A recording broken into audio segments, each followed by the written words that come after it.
I'm Richard Miller, and this is Never Not Here. We're in New Zealand for some time, some more than a month, and we'll stay some more time, another month. And there's so much to discover in this old but new land. It must be a new land because it seems very heaved up and very sharp focus, and yet it's got a ancient history that we're going to find out about. So let's just go right and introduce Barry Brailsford.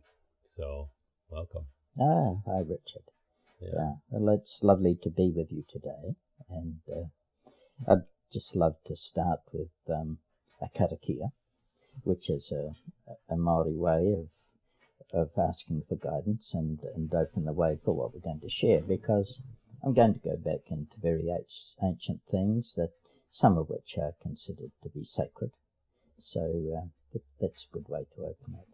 And in this karakia, I'll simply be asking for the light at the core of creation to come into our hearts and minds, that we might walk in the light, that we might walk with compassion in our hearts, and we might walk with courage to carry our dreams into tomorrow. So many times we would just say that all of life is sacred if you're living it in a beautiful way. And so let's just say that this interview is sacred. Yes, and to open the way for that, I'll use the old words and say this karakia. Yeah. Nā te maramatanga ki te nākau o te atua.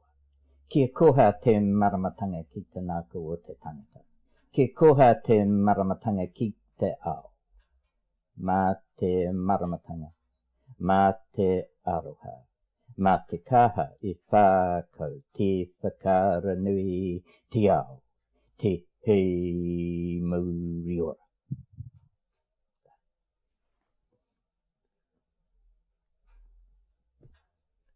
We were fortunate enough to participate in a Native American ceremony, but here in New Zealand. And I didn't know the words, but often we were talking to the grandfathers. Yes. And maybe that's what you were just invoking. Yes, it's, I believe that the ancestors of old still play a very powerful part in our lives, no matter who we are or where we are. But we are, in fact, the sum of all that's ever been of our line, and that the gifts we have as we walk this earth today are gifts handed on in the DNA, handed on by our ancestors, and they're to be honoured for those gifts. In a very real sense, we are the ancestors. And if you want to see your ancestor, get a picture of your ancestors, just look in the mirror in the morning, because you're the sum of all that's ever been of your life. Yeah. I just had that realization myself in a strong way in a sweat lodge. And I was wondering what the ancestors were as they brought in the hot rocks and said, "Welcome, grandfather." And then I just got that I really got that in a strong way. Yeah. That I don't own this DNA. I don't own this body at all. Yeah. And I don't even own this psyche or this, what runs me or my conditioning, or I don't own my...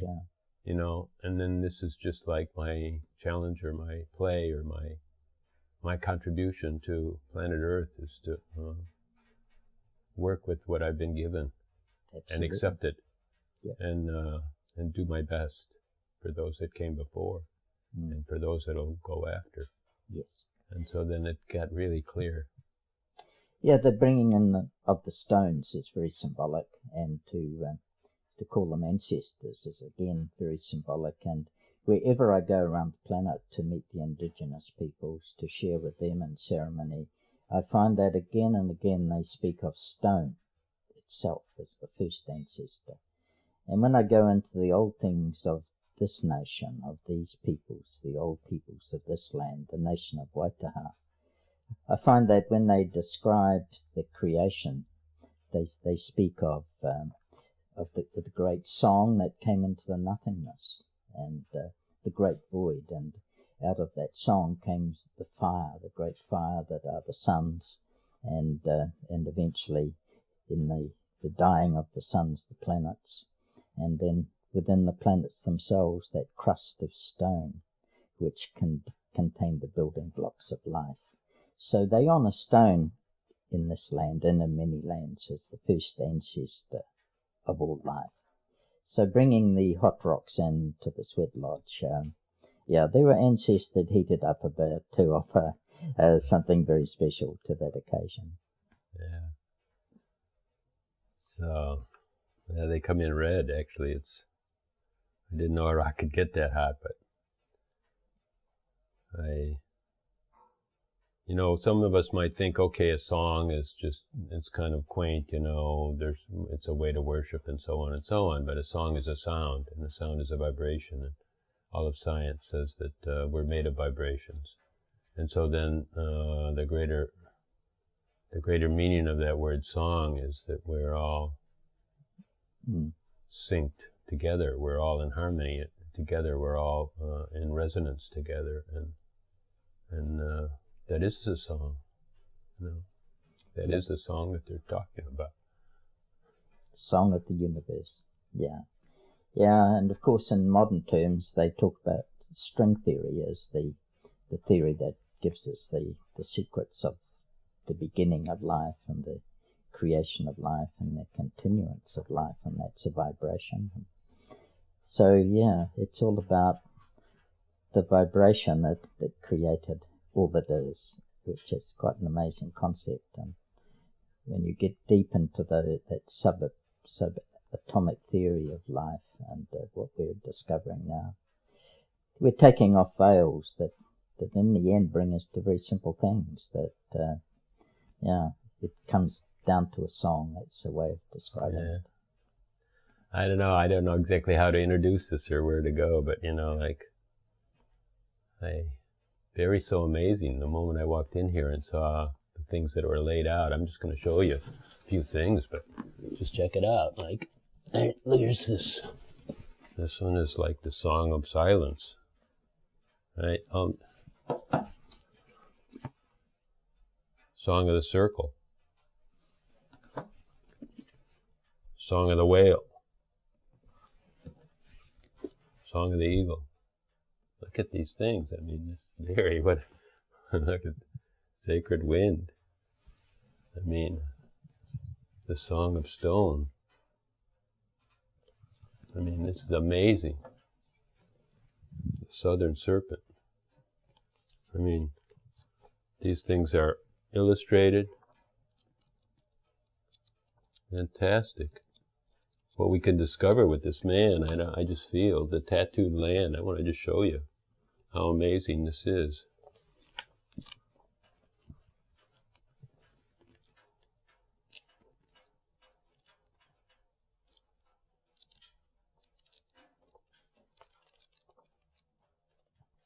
How can you possibly get it? The Song of Waitaha. Look at this one. Whoa. I'm getting a letter out of this here. Let me get some good pages. These are like what? Are these songs, are these kind of like, they're stories, or is this the mythology of the Waitaha? Yes, the songs are chants, and they're chants. And when I was brought into that realm of Waitaha, before that, I was actually working and researching as an historian, and then that led me below ground into the world of archaeology. And as a collective, when I bring all the research that the archaeological community had brought together, the people called Waitaha would actually only occupy a few pages. That's all we had about them. And most of my colleagues said they were a myth. And then the elders of Waitaha, who I didn't think existed, they came to me after I'd written 2 books. One you just showed, The Tattooed Land, and another one about the ancient trails across the land called Greenstone Trails. And I'd written those 2 books, and out of nowhere, the senior elder of the South Island, he came and said, we'd like you to tell our story, the story of Waitaha. And I was stunned, and I thought, well, it's going to be a very short story. We've got about 3 pages about this people that's been researched, and we can collate. So the myth suddenly was standing before me. Here was a man who was saying, no, we exist, and now we're going to bring our story to the world. And I didn't understand at that time that approach was based on the fact that 2 stars had come together in the heavens, as foretold some 4 centuries ago, and that allowed them to share their knowledge, to share their story, to share their sacred lore. Had no idea of that, but the approach was made, and I was taken to one of our rivers, the Rakaya River, up into the mountains where it comes out of the Great Gorge, and there I was initiated into the tribe of Waitaha, and to that iwi, as we call it. And they said, we've now opened our library to you, and I thought, what does that mean? And I was told that they still held over 3,000 chants that told the story of that people and contained their sacred lore. And the meeting of those 2 stars in the heavens that had been told so long ago in prophecy allowed them to share it now. And that was in January of 1990 that sharing could begin. So it was truly amazing. But when we talk about chants, after they'd initiated me and said, now you can enter our house of knowledge, the door is open to you, and we have all these chants. And they said, would you like to ask a question? And I asked about an ancestor I knew who was on our 3 pages called the Rākai Hotu. And because I knew that this figure had come up again and again. And they said, we have a wonderful story of Rākai Hotu. And they said, would you like to hear it? And I said, yes, it would be great. And they said, well, that will last 2 hours. And I realized at that time we actually didn't have 2 hours. And they smiled and said, well, we have another version. And I thought, well, this will be great. I'll get the pricey. And the smile grew wider once they realized where my mind was going. And they said, well, actually, that version lasts for 2 days. And later on, when we went into that, it did last for 2 days. And it was about his navigation, and I was stunned to find that they were able to chant the 170 names of the members of the crew of this great double-hulled vessel that had come from Easter Island to New Zealand, that he had been the navigator of, and that was nearly 2,000 years ago. So I was really brought into a library beyond all understanding of libraries. It was, when we talk of songs, these are the chants, and they contain so much, and they are so amazingly accurate. They are of a sacred lore, they are maintained in a sacred way, and they go far beyond anything we could ever imagine that the Western mind might cope with. But that was their learning, and that was of their way, and very special, and held in a very sacred space. So that was my introduction to the songs, as we might call them, and it was overwhelming. I had opened, or they had opened for me, this incredible storehouse of knowledge, and it changed my life. So you said when you thought about, when you wrote your first 2 books, Waitaha appeared. So then, where are the Waitaha? I mean, are they just invisible in the society and living as, they don't look like white society. Do they just fit in with the Maori society, or I mean, where are they? And are they unified, or are they many tribes, or is there very many people left? Who have you been introduced to? Yes, Richard, we have to take a step back to explain who they are. They are Polynesian, so they are Maori, in that when the Maori came here, that name was given to them. It was a name that it came with the Europeans in a way, but I won't go into that. But they're Polynesian, and their roots go right deep into Polynesia. And they were based on Easter Island, which is interesting, that they should eventually sail here. But woven into that Polynesian cloak, if you will, there were two coloured strands, just two strands woven into the whole cloak, and one has a link back into the Mediterranean, so it's a Caucasian strand, very thin, very colourful, but there, and that brings in a whole other realm of gifts from the ancestors of that civilization, and there's a strand that comes out of Asia, and it's we have the names of these people who brought in these strands, but that's another strand, and again, not huge. We've got this amazing Polynesian cloak with these two bright strands woven into it.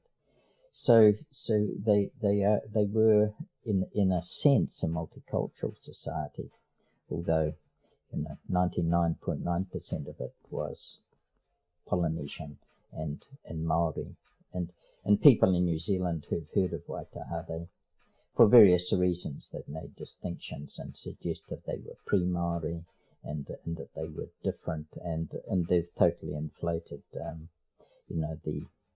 the amount of those other strands and for different reasons. But it is important to understand they were Polynesians with these two extras. I wonder, that brings me to a question, like if you want to comment on it or not, but I think a lot of people, especially when we talk about sustainability and when we study different societies and even sustainability of animal cultures, and how really can the land sustain this many people, even the planet Earth, and we say, well, only by the way we work with nitrogen, how we can set nitrogen in the soil artificially, and whether that's beneficial or not, or whether that depletes the other minerals because we pump the nitrogen so much, and talk about that. But I think Easter Island is one place that they point to many times, saying that those are weird, strange people because they depleted, I guess they cut all their timber, right? And then somehow the island wouldn't sustain them anymore in many different ways, but you're saying somebody escaped while there was still enough wood to make a boat, or I don't know what happened there anyhow. Is that something you can comment on too, or is that just a diversion of mine? No, that's quite central to things, really. Yet these people realised that they could not, Easter Island could not sustain increasing population, and they decided to come to this land. They were great navigators. They'd already come enormous distances. They were as at home on the sea as they were on the land. In fact, in many ways more at home. So they explored, and they found this place, Aotearoa, New Zealand, and it was huge in comparison with the islands. Just a place of plenty, a place with a temperate climate and running through to a subtropical climate with such a long reach across the latitudes, and so it was. This was a place that they. Is it said that before these immigrants, New Zealand land was uninhabited by a man? No. When Waitaha came here 2,000 years ago, and this cuts across all our mainstream history at the moment, although there are several sciences that are opening a door back into these times, which I could go into later if you wish. But what I'm saying now is not just based on the story of Waitaha and their genealogies, which they hold really sacred, but it is now based around science, which controversy is rife in all of this at the moment because it's such a shift in understanding. But Waitaha, say when they came here 2,000 years ago, there were already people here, and people who'd been here for some time. Yeah. But they left Easter Island, and there was a planned migration, if you will, very carefully planned. And in fact, they spent 200 years charting the currents that brought them here and took them back again to Easter Island. They spent a couple of 100 years actually discovering all of the geology of this land and finding the pounamu, the greenstone, the jade, if you will, that would make magnificent tools. They really got to know this land before they brought out a major settlement. But every time they came over that 200-year period, and we have the names of all those navigators who kept sailing to gather that data, when they eventually came, they knew where everything was, and it had been set up in a very, very systematic way. But that was typical of Waitaha. I mean, they walked with big minds, and huge vision, and only came when they were ready. So they came and they left behind the people in Easter Island, but they did go back in big sweeps back through the islands. Once in every generation, they sailed back to that homeland and other homelands that were part of their lives, and they even gathered students from those places who'd been chosen to come to actually learn in this land. And up at Castle Hill, which is a place many people go to in the South Island, it's a great school of learning, and they were taught there. And in the next generation, they'd be taken back again, back to their bones, back to where their whenua or their afterbirth was placed beneath a tree, and back to their home, so that they live out their later days sharing what they'd learned here, and then gifting their bones to the original home. So it was a very sophisticated kind of society, and what happened in Easter Island, and I've studied this a lot. The kind of breakdown of that society is the best thing I could say about it, was that they became very isolated.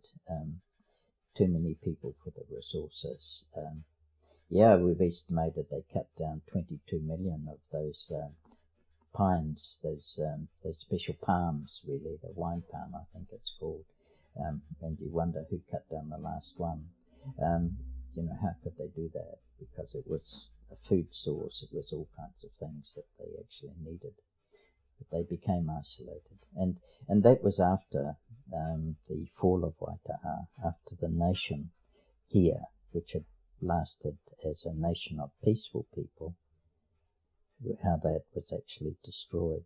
So that time meant complete isolation when that happened, and things went really downhill in Easter Island after that.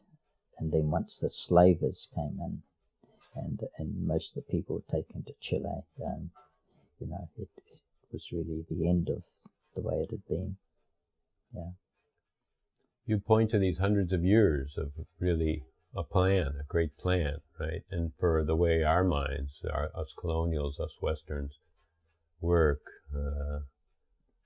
all done in an oral tradition, right? Because, they didn't have history books and stuff, or if they did, it was, I don't know if we found them or what, but so then there's this oral tradition already that you say that even now they know 3,000 chants. Some of the chants take 2 days to say, and they know the names and histories of family lines and mariners and so on and so on. And we hear about oral tradition in the Western society and think, well, there's the people that are visual and that read, and there's those that are auditory and hear, or otherwise somehow there's some that see a map and see dimensions, and others, I guess hearing has to be single file, right? You hear sounds one at a time. And but maybe the mystery of it is the mystery, here we're close to Australia. Australia's Aboriginal original people talk about the dream time, and they talk about something else that's not a linear type of thinking, or a linear type of cognition, or a linear type of they're not even in time, really, or space, if they're dream time, if I understand it correctly. And so then this is some kind of a greater connection, or something that we have lost as most of the population of the world. and it's only a myth now. Yeah. Right, and most of us don't really believe in all that hocus pocus stuff, and science hasn't found it. But I mean, is there great lore about, we talk about ancestors and so on, so I mean, what is the power to have a 200-year, 400-year history and plan to migrate and plan to chart the seas and a plan to chart the currents? Yeah, well, it's a whole other dimension of learning, and it's quite remarkable. I mean, I've seen it in practice, and I've had it, well, say, used on me, in that, I've worked with young people who had knowledge sung into them, in a kind of half asleep, half awake state when you're late in the evening, late at night, and that's as an infant, or at any age? At any age, yeah, and then to get that knowledge back, all you need to do is put a key word there. It's like turning the key in a vehicle; it starts it up, and they can give it back to you. And I know that early on in my work, when I was at a marae where 143 of the old Waitaha tribes, because Waitaha wasn't a tribe, it was a nation of many tribes. 143 gathered in the far north, and over 4 or 5 days they discussed how much of the knowledge they were going to share with me, how many baskets, as they called it, they would open up. And after 4 days or so, they stood one by one and said, "Tautuku," to the death, meaning we give you everything, the most precious thing we have, which is the blueprint of life, our sacred knowledge. And so they did that, and later on, a friend told me that that night when I went to sleep, I mean, I'd actually been awake night after night. I got very little sleep. The elders would come and talk to me, but that very night, when I was drifting off to sleep, a group of them came and sat around me and started singing, started chanting, and I was only told this a couple of years later. But when I left that place and I come back to do the writing and to sit with them to receive the knowledge that I was to share, I knew things that I shouldn't have known. I mean, I couldn't believe the connections I was making between little bits of information and the big picture that was filling my mind. It was stunning. It was upsetting in some ways, because I couldn't understand where that knowledge had come from. But I know now it was sung into me that they had actually gifted that when I was kind of half asleep or asleep even. But I've seen it work. I've seen young people who've gone through that process who, when the key word is said to trigger that information, it simply came out. And so we hear stories of people channeling, right? And we even hear stories of authors that said, "Hey, I didn't even write this book. I was riding in the backseat of the car, and in 2 days this thing poured out of my hand." And so and they call it a download, But I showed so many of your books. I mean, are your books downloaded? No, they're not. No, the elders are very particular about this. I mean, the information it is given. It's just the way it's given. I mean, people can go to sleep nowadays. I mean, there's research done on this, and the tape recorder is running in their sleep, and they've absorbed knowledge in the night. Quite a lot of work's been done around this, is setting up that receptive state, and you've got this quietly going on in your sleep, but you receive that knowledge. You can play it back. No, everything that was given to me was in response to a question. So it was wherever my mind went, then the information came, and I had to after a session, I would go away and, or during the session, I would actually have a pad and I was drawing pictures because I'm a very visual kind of person, and little arrows and the odd word here and there, and I was absorbing what they were telling me. But then after that session, I would sit down and turn that all into a complete record, reinterpreting my pictures and whatever. But they might be giving me the law of rainbows, which is a huge and extensive understanding of rainbows and their place in their lives. And yeah, that might be one day, but the next day I'm asking about something quite different, and it could be about a particular ancestor who I want to know about. So it was interesting, and only when I came to the writing and they gave me the outline of it all started to come together, and I knew just the shape of it. I could see it happening to cover the period of Waitaha, the whole history and different aspects. When I started that, I had to gather from all kinds of places and meld them in. And what they'd been teaching me were principles, not just facts. And the principles were around, well, Rakai Hotu is going to begin a great journey of exploration down the mountain lands of the South Island. And on that journey, he's going to be joining each mountain peak to a star, and he's going to be joining the source of each river to a star. And all that's going to be sung into song. So he's doing that. But I have to know when he begins that journey, the principles of beginning a journey, the signs he would wait for, how he would prepare himself, and then how he would make that kind of journey. So once you learn the principles, you can apply them to different situations. And they kept telling me, we've given you all of this background, we've given you all these foundations, but you have to bring life to the characters. You have to paint the colours in, because we've given you the principles for doing that. So they give you the skeleton of the journey, all the vital detail, but you have to bring that to life. And when I was writing about, say, Rakai Hotu, there was months where I just lived with him, if you will. I didn't read any books, I didn't watch any television, I didn't go to movies. I let nothing else come into my world except thinking about his journey and the spirit of that journey and all the things that had to come in to colour that journey. And when I'd finished the book, it had to go. There were 5 elders who saw it. It was tapu. The book itself was tapu. And they had to say that that is fine. They had to sign it off.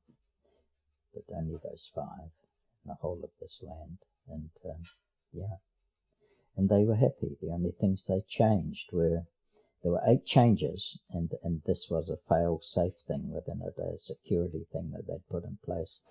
And they gave me, for instance, the recent name. They'd given me the common recent name of a place like Whakatane in the North Island, but then they put in the old name beneath that. So if anyone had stolen the manuscript and it came out with that name, then the finger would immediately be pointed at that person. And they swapped the name of the Pacific Ocean with the Tasman Sea. Swapped them right over. Just clever things to keep knowledge safe until it was actually published.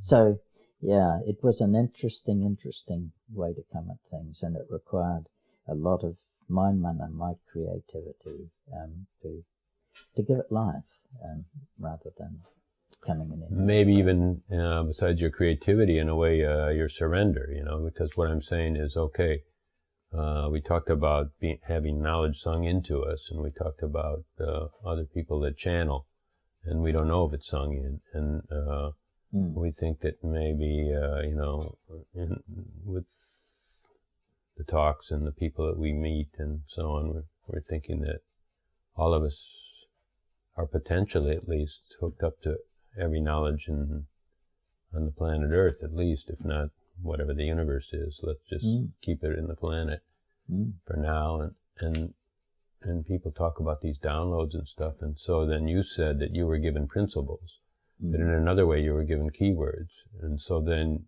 all those songs had the potential to flow out of you, and even some, it sounded like from what you said, some people were surprised that you got too much, or you put it together more than they had intended. And it sounds like you have found keywords and have actually decoded a great amount. I mean, did you feel a resonance with what I'm saying? Or, I mean, you are definitely a special person. Yeah. Because of your contemplations, It's interesting what you're saying, in that every chapter of Song of Waitaha, which holds this old knowledge, has keywords in it, key things that if they weren't there, then those 5 elders who had signed the book off wouldn't do so. Because for those who carry the ancient lore, and they're very few, they'd be looking for those keys to know that I had gone to that level. I had gone down and gone to the foundations of things. So that was important. And most people reading the book won't pick up on those at all. They wouldn't see them, and but they had to be there. But yeah, we're into a whole other, because you see, the elder said to me, everything that's ever said, everything that has ever been, exists forever. And they called that the Song of the Ages, that all knowledge and all that has been placed out there still exists. It's as if it all goes into a different dimension, and it's not lost from us at all. So they called it the Song of the Ages, and they said nothing is ever lost; it can always come back. And I really appreciate that understanding. But you take me into a realm where I have no certainty. I know how I've operated and how they asked me to operate. I never at any time felt that someone else was there, kind of downloading. I always felt that I was in a special space to write, and I've had a Maori kaumātua of great insight explained to me not long ago that something magical happens, and there's a Maori word for this, when the personal heart and the universal heart, the collective universal heart, come together. And when that happens, then something very special takes place. It's a very special time when we can get into that space. And soon as that was explained to me, and that was only some months ago, I began to understand a little more about how I wrote, and that there was always a connection that was far beyond me, but I really have never gone deeper than that. But I've never had any sense of a person out there somewhere downloading stuff. Of being possessed. Yeah, because the elders were said, everything you must do is in your mana. That is your essence, your spirit. It's that is the core of everything. And in the Maori world, it's the honouring of that mana, that spirit, that they see in everything. So you have mana, I have mana. Every single person who might view this has mana, and that's your spiritual essence, and that's indestructible. That is of forever. That's how they say it. It's of forever and a day, and it's the honouring of that spirit that is so much part of Waitaha life. In other words, stone has spirit. There's something there that is of the essence of stone, and every stone is different. Every kind of stone is different. And I've been to the lab in in Wellington, the geophysics lab, where they've got stone that's 350 million years old, being tested for something, but you can actually hear it emitting something, if you like, a song that's unique to that stone. So stone has spirit, and water has spirit, and lightning has spirit, and the trees out there have spirit. Every animal has mana. Call it mana. Everything has mana, and the mana of everything is to be respected. And when you live that way, then you can't rape the earth for its minerals without asking, and without looking deeply into the rightness of that action. And you can't go fishing and the first fish you catch, just take it home, because you have to honour the mana of the first fish you caught, and you gift it back to the ocean, and thereafter you can fish for your food. You can't just go and cut down any tree and not undertake a little ritual that tells the tree that it's the end of its time, and go through a little action which will be take a little bit of the tree, a branch, and just caress its trunk and saying, well, the blade is coming, and your timber will be used in a good way. And it could be that the timber of that tree becomes the hull of a great waka, a great canoe that's going to carry the people hundreds and hundreds of kilometres across the ocean. But it's all the honour, it's in the honouring of mana that life made sense. That was the integrity of everything. And we've lost that, There was a time when we had a wonderful understanding, I believe, in our ancient ancestors. We might call them pagans or whatever, but they honoured the spirit of the trees and the rainbows and the waters and the stone. They truly honoured that spirit. And then later on we were told there is one God, and the God will meet with you in later the house that you build, and then you will go to the place of gathering when you die. Yeah. But that wasn't their way, and in fact Waitaha didn't worship anything, but Waitaha revered all life. Reverence for life, reverence for the mana of everything was the core to life. Mm. Yeah. And in not worshipping anything, that meant that they upheld their own mana, that we all stand tall. We don't bow to anything. We give gratitude for everything around us. We hold all life in reverence. We uphold our own mana. We operate so much in the West, at least, and in my mind, and in the people I've known. We operate in our minds, and we have ideas that we want to honor the mana. We want to live out of honor. We want to live out of some reverence, right? Exactly. And then yet, when we're living in the mass and the millions and the billions of us, we say, yeah, but now we don't have time, We're doing this today, but we're going to honor that. Okay, on Sunday, like you said, or we're going to honor it, or someday I'll find that connection and honor, And so then we think, okay, that's a good idea. Nobody's going to say, no, that's not the way to live at all. Don't honor anything. Mm.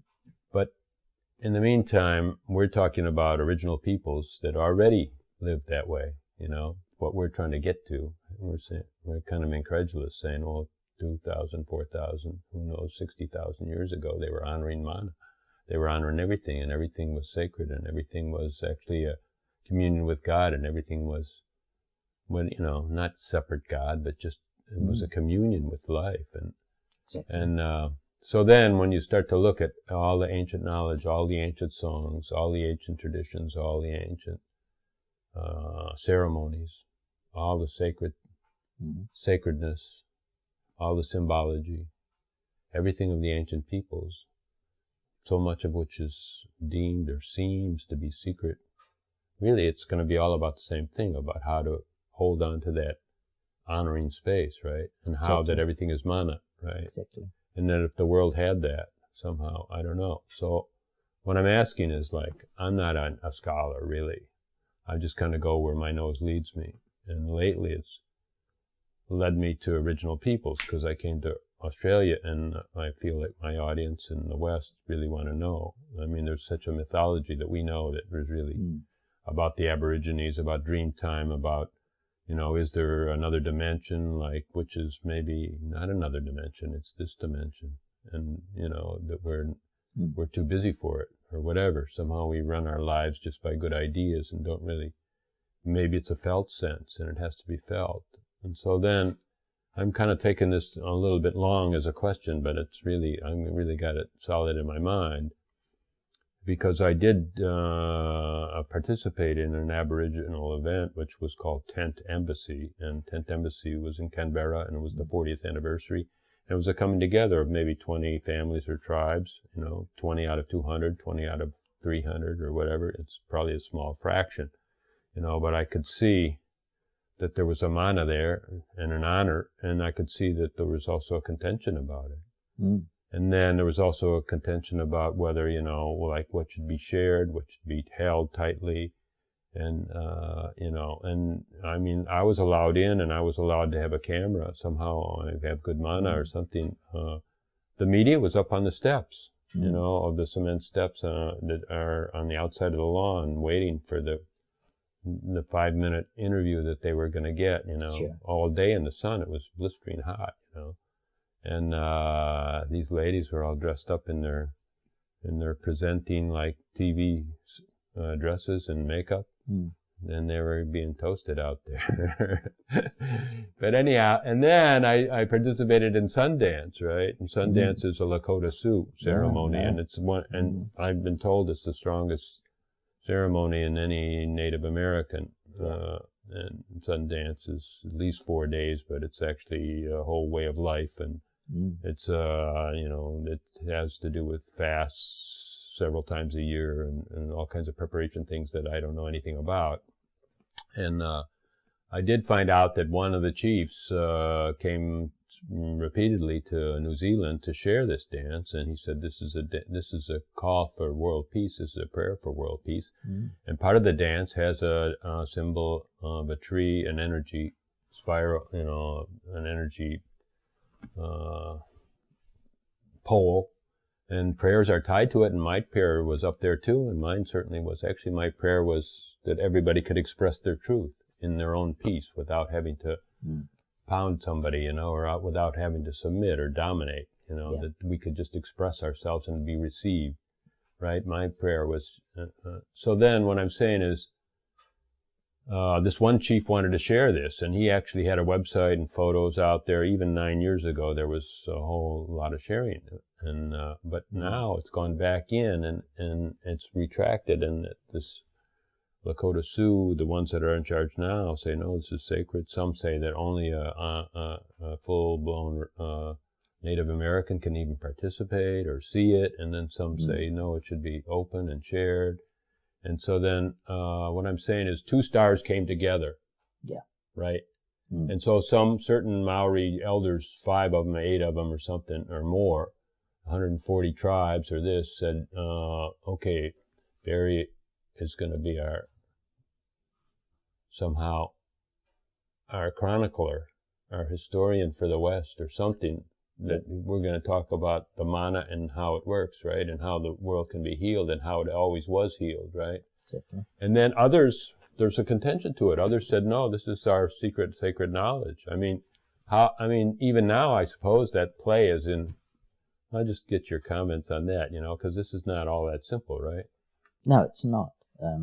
Not at all. And those who made the decision that they would act on the coming together of the 2 stars and act on that prophecy.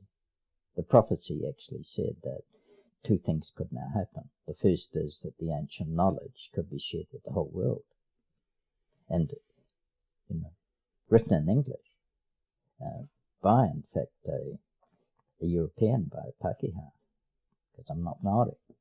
But you know, and they put out this call, and I mean, I knew nothing apart from those 3 pages that we'd gathered, and here they are putting me into that realm.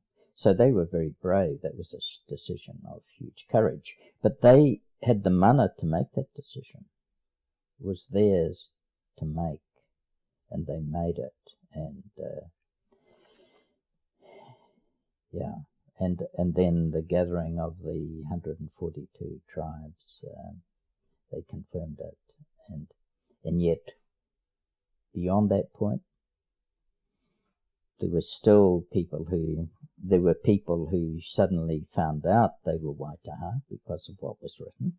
They didn't know, but they suddenly found that their story was being shared and acknowledged and embraced even by heaps of people simply by buying the book, who knew nothing of them and weren't of them, you know, and some people found that really hard. They discovered who they were, but at the same time, 95% of the books of Song of Waitaha that were sold weren't sold to Maori. They were sold to Europeans who saw a dimension that they thirsted for. You know, and that's what you're talking about, this understanding of spirit, that mana, if you will, that there was a way in which we could operate with mutual respect for each other and also for the environment, and live within that, and that thirst was there. So there has been controversy around this. All kinds of people with their own agendas have jumped in and grabbed pieces of it and run away with them. I mean, the fact that I mentioned that, there was a European dimension in the coloured thread that came in, and these were the people who came out of the West, the Urakehu, who finished up in Easter Island, who came out of the West. That's what their name means, the people who came out of the West, who were white-skinned and blue-eyed and fair-haired and red-haired, and their genes, they still come up in different generations. We talk about the red-headed Maori, and the fact that there's an Asian dimension comes in. But different people ran away with their own agendas. So there was controversy, but the elders always took the long view, that the world needs this. The stars have spoken. They've come together. Now is the time for the old knowledge to be shared. And the second thing was time for the people of peace to stand and walk tall again. And that's fascinating, because that prophecy came to pass in 1990. The stars came together in January of 1990. 1990 is a watershed in world history. We have Mandela freed from prison and becomes the president, ultimately, of South Africa. That apartheid system is dismantled. The Berlin Walls come down. The communist system, that great communist monolith, and Soviet Russia, that's dismantled peacefully by Gorbachev. The Cold War ends. It's a time of huge opportunity for the peace to come again. I lived that time really strongly. I was actually in Italy, and I was living, and I was totally amazed at the kind of dismantling of oppression, in a way. It must be oppression one. Yeah.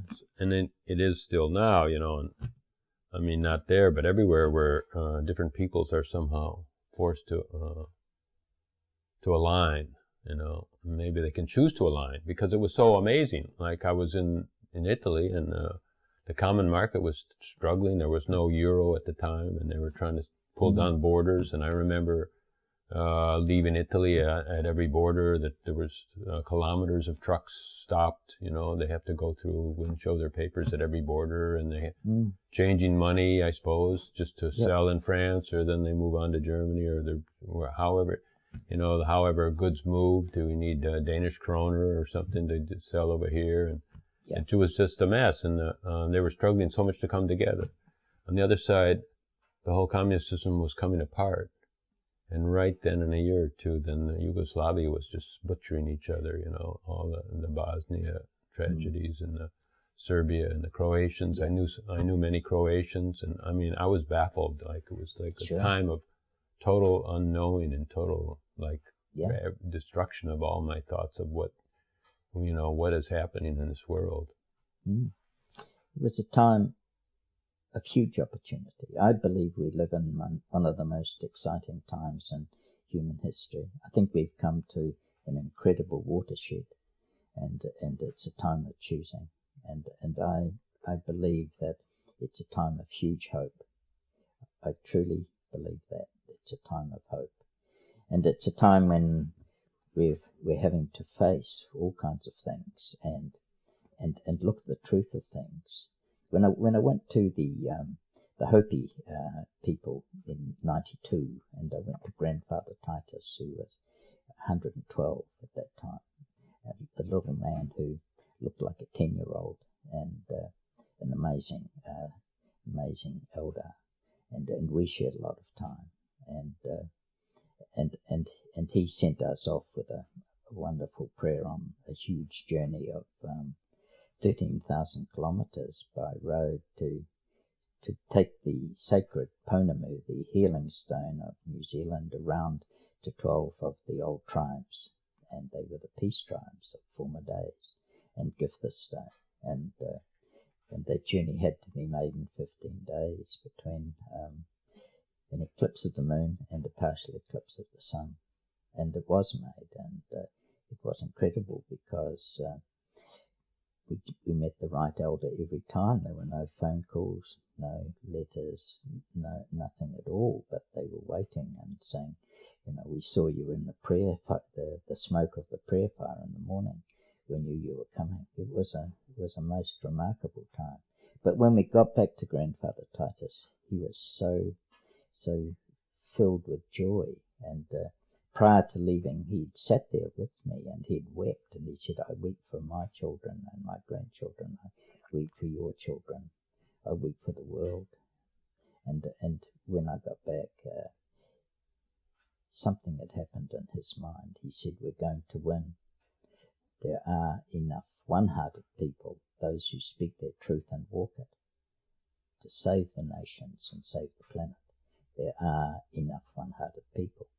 And he went on beyond that to say that those who through greed and through corruption and through wrong actions are destroying the world at this moment are sowing the seeds of their own destruction.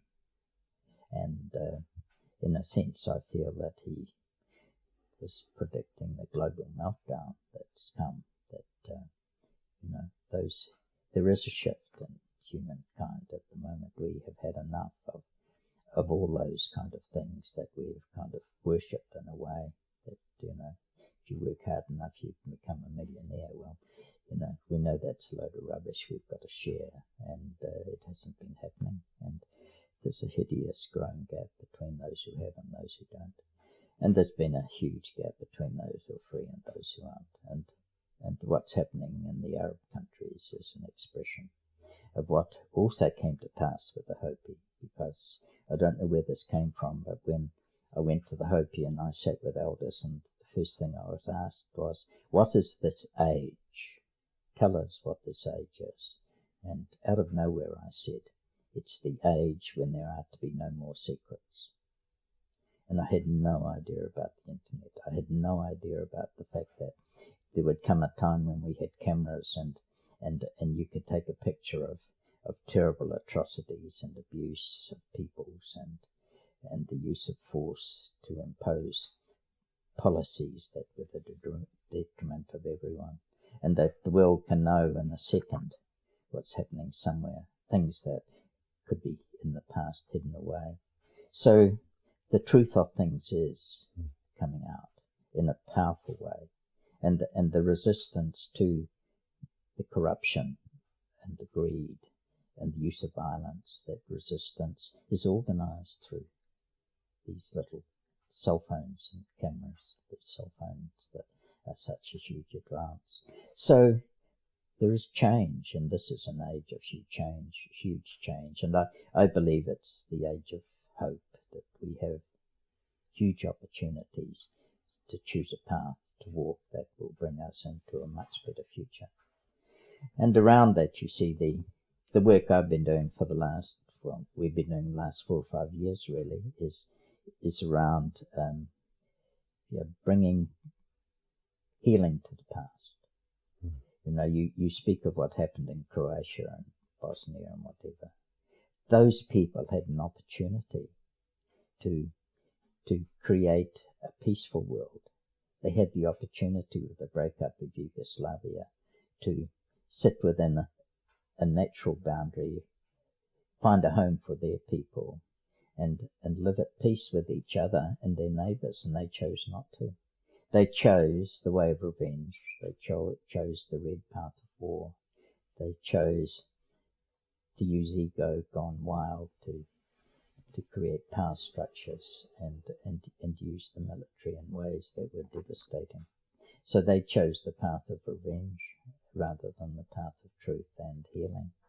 And I believe that we're at this space now where we can face the truth of the past. We can't heal the past until we face the truth of the past and then move into that place of forgiveness.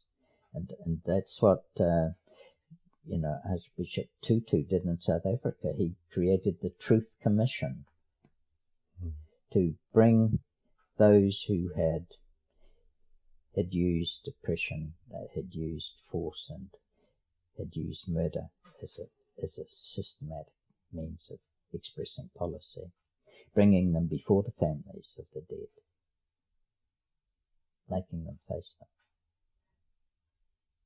giving them the opportunity to ask for forgiveness, and then clearing the way for all to move on. And this applies in every life. You know, within the family, there are truths to be faced and forgiveness to be made. And forgiveness doesn't mean that we forgive and forget, because there's things that have happened we never need to forget. We shouldn't forget. Doesn't mean walking away from evil that has been done. It means acknowledging it and then freeing ourselves of the chains that evil has wrapped around everyone, so that we can move on. We have to move on, but we have to do it in a good way. And it's not just in family, of course. It's within community. It's within nations. You know, we have to acknowledge the truth of the past and then seek forgiveness for what has happened in the past. And we see it happening around the planet.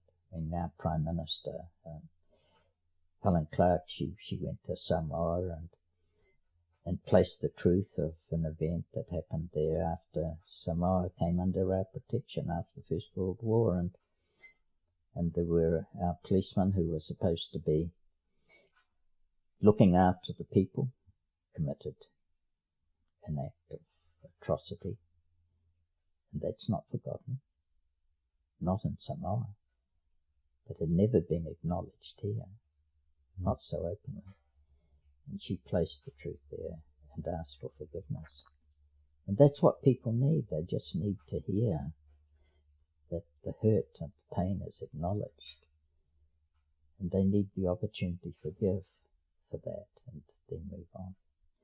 And it's happened in a number of ways. I mean, she as a Prime Minister did this a number of times. You know, because we treated the Chinese very badly when they came to New Zealand. The time of the gold rushes and thereafter, even put legislation in place to discriminate against them. So I go back to the hope of this age, and I go back to the old thing that the elders told me. about this nation, about our people, about how we should be. And these words go back through time. They sum up this nation.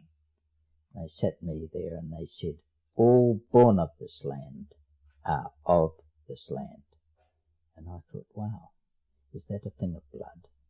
And they saw my face. They saw a touch of concern, I believe. And then they smiled and said, all who sleep beneath the mountains of this land are of this land. And I thought, wow, where can you sleep beneath the mountains? Where can you sleep here and not be beneath a mountain? Because that's our land. It's a land of mountains. And I thought, wow, that's very inclusive. I love it.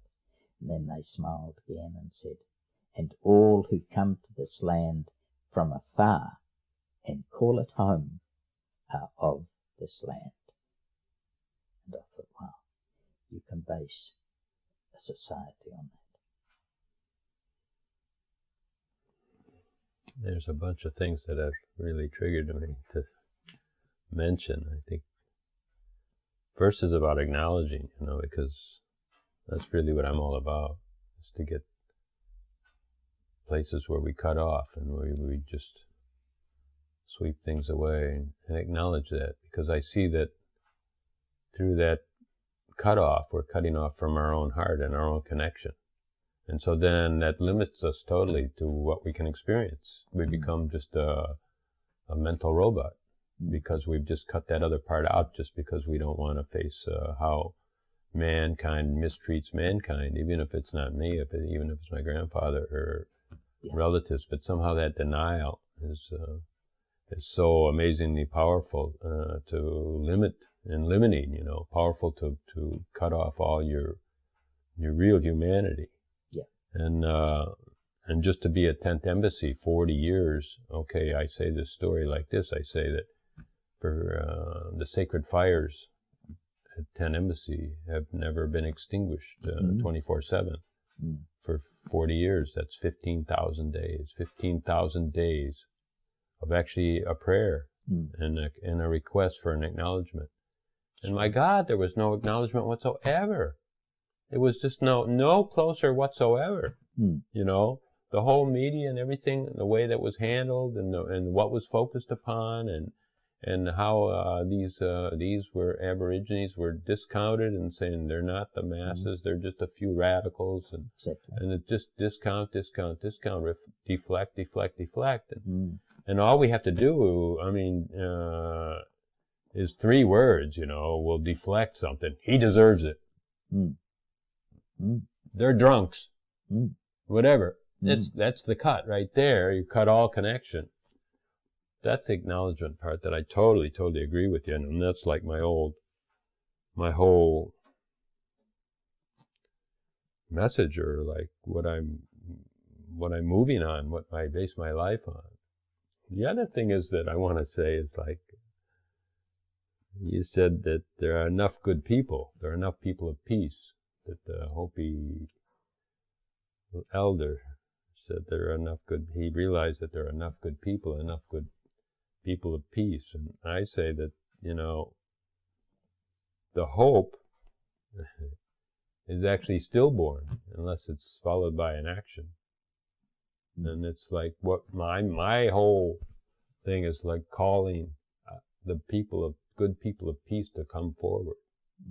Stand out in the square and just say, I'm a person of peace, right? And I'm here. Somehow, and all the hope in the world is really stillborn unless it's followed by something called action. And sure. And we don't know what that action is. We don't have to know it. How are we going to know? Until we just have to stand up and stand at the void, actually. The void of what to do, what not to do.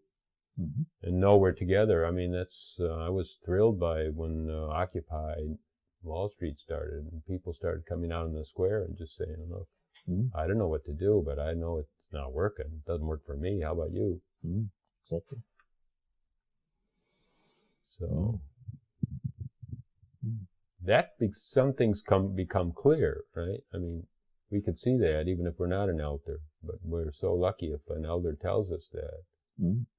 And then we can just feel it in some kind of a reassured way. Yeah. Enough one-hearted people to save the nations and save the planet. The one-hearted people who speak their truth and walk it. And that's the second part, isn't it?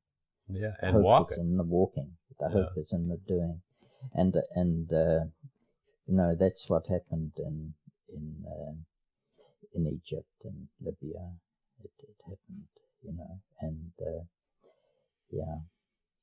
Tunisia. The change came because the people walked it, and they walked it, some of them to their deaths. But the commitment was total. This commitment for a better world for themselves and their children. And I think it's always about the children. Totally not now. I mean, we're just making a cesspot to give our children, right? A planet Earth that doesn't work on any front, you know, whether it's commercially or financially or economically or environmentally or energetically or, I mean, everything is broken, right? It seems like. And that gives us huge opportunity. Until you bring it to that place, until it comes to that place where you have to stop and say, it's all wrong. It's broken, as you said. Got to fix it in a good way. I think more and more people are challenging, questioning, not accepting that this whole society based on materialism and increasing the productivity of a nation by 4%, and if they don't do that, then they go into meltdown. This is all crazy. We've got to get way away from that. We've got to find a future based on real things, not illusion. I think a lot of life today is based on illusion. That all these material things we gather around us are going to give us happiness. Yeah. I mean, that's just so superficial. It's way worse than that, because okay, some things have substance, some wealth has substance, but so much wealth, is just paper. It's just derivatives and stocks and bonds and all kinds of things that, tomorrow they could just disappear. And, and it doesn't even have substance, much less whether it fulfills us or not. And but it's a game of thought structures that are moved around on a board, and I guess it seems like a fun game. Many people aren't having fun at it, though. Right? True. Yes. So we don't know what it even means for people of one heart to stand forward, people of peace to stand forward, because you could just look at our Western tradition. We could say, okay, there was the Christ, there was the Jesus, there was the 12 disciples. We talk about the 144, we talk about the 144,000. But are these the people that are going to save the world, or is this the seed? In other words, I'm the guy that's talking to you and talking to everyone I can possibly talk to. The 144,000 have to become the 144 million, right?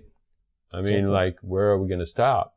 And coming forward means to use your engagement, use your mouth. That's how I see it. I don't know.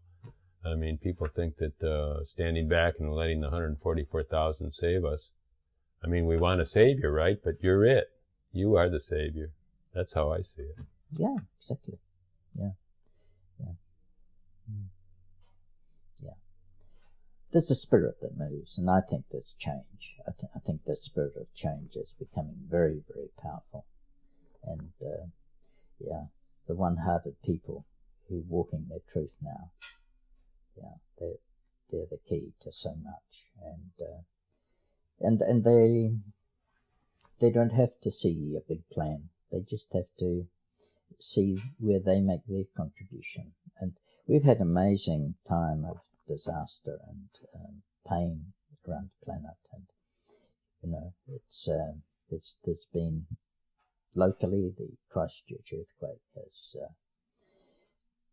has taught us if you will, thrown us back into community, has called forth huge courage and compassion, has galvanized the whole nation into giving and understanding. On the west coast where I was born, there were 29 miners who were killed in a mine, yet the whole nation was affected by that. People in Auckland wept for those families and what happened. Not quite understanding why, but there's been a whole release of compassion, a whole shift in the way that we think of ourselves as Kiwis. I believe that it's shaken the old values that we've been working with for quite a long time around what really mattered in life. A bigger house, a bigger car, that stuff has become quite superficial. People are focusing much more on family, on community, and giving. Giving and giving and giving. And then you look at Japan and what, 22,000 people wiped off in that huge tsunami. And, the world's response to that. And, people really felt for those families. I believe that. It's happened in so many places, and these are natural changes. This is life. This is just how the world is. I don't believe that we're being visited and punished in these catastrophic ways, and I don't see any problems around 2012. I think it's just a time of change that's been heralded a long time ago, and that's fine, because I've seen so many of the old prophecies that I've been walking with and they've come to pass. And there's almost another dimension and place that some of those of huge wisdom of long ago were able to bring into play. So, I believe it is a time of huge change, and it's happening on many levels, but it's a time of huge hope, because, it's bringing us back to things that really can work for human beings as humans, bringing us back to what truly matters, shifting our understanding of priorities back to where they've been a long time ago. And anything we learn from the past, if I'm sharing sacred lore about Waitaha, it has to be readapted, changed for today. But we can do that. These are, I believe, universal truths that are here to stay. We just have to find them again and walk in the truth of those things in a good way. I mentioned that I have a European part of my life, European history, and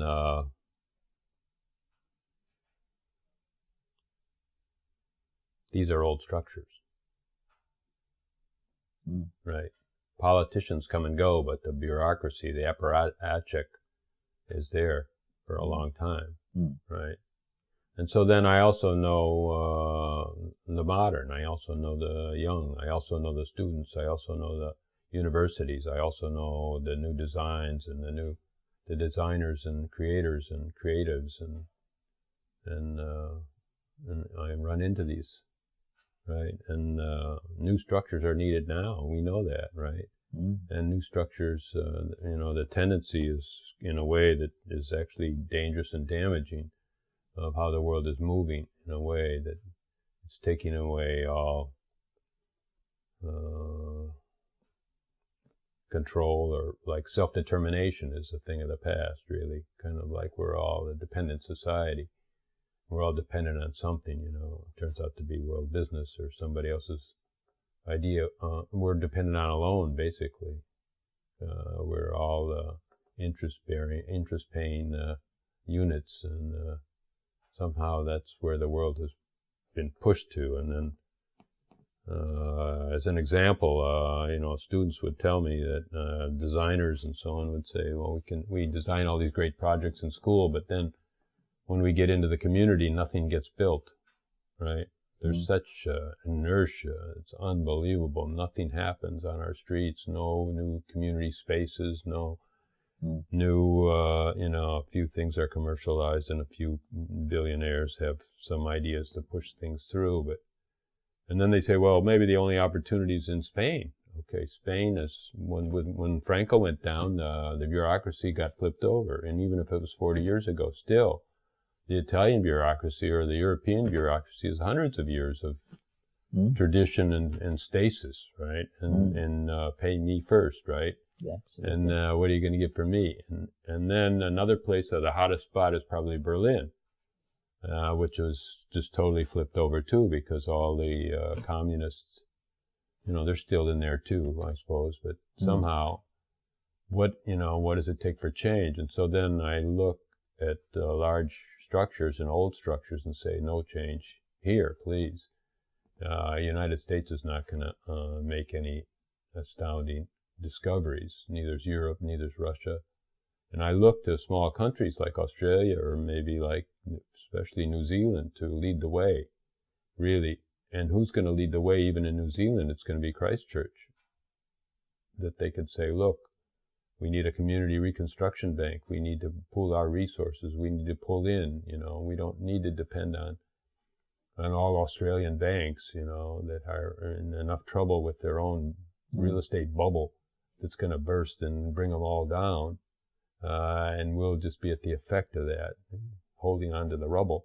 Somehow, this problem, this earthquake, we need to bring our architects together. We need to bring our engineers together. We need to bring our creatives and our financiers together. We need to bring our money together. We need to bring our hearts together. We need to bring our community together and find out what Christchurch can do for itself, and we can lead the world just because we have this opportunity to reconstruct. And, this is really, I'm so thrilled to be here, really, and I'm so thrilled to talk to you and say that, okay, this is all known by the ancients anyhow. It's already known. But these are the discoveries we can make. This is what we can ask people to bring their courage to and actually face their fears right now, their family and their community and their boss and their customers and their fear of really feeling the rejection that, hey, my product's no good, and I can't compete with the Chinese labor or, there's a million things happening in the interaction, and that we have to kind of feel it. It's just like the acknowledgement that we have to acknowledge that we're not willing to acknowledge about First Peoples and about other peoples and about other parts of the world, and we're not willing to really acknowledge our doubts about ourself and our capability to get along with our fellow man, and starting at home. And that's what I'm doing here, and I'm glad to be here with you. That's great. Yeah. Change is happening. I can look back over 20 years in New Zealand, 25 years, and I see incredible change around race, around acknowledging mana. These things are happening. I believe that in the future, the planet's going to have to address things a lot faster, and the change is going to be faster. But you can't stop change. Change is the imperative. It's just there. For our age, it's already really faster right now, Yeah. And you're saying now it's even going to go way faster, so that exactly. We're going to be there's no standing on your feet anymore, really. No. We're just swimmers. Yeah. True. We just have to be good swimmers. Very. It's such a pleasure to be with you and to feel your energy, to sit in this house and to let the sun fall on us, and I don't know. I say we give these guys a chance to go get a snack. And we'll come back at them later with 2 barrels blazing. It's been lovely. I've enjoyed your questions. Yeah, very lovely. Thank you.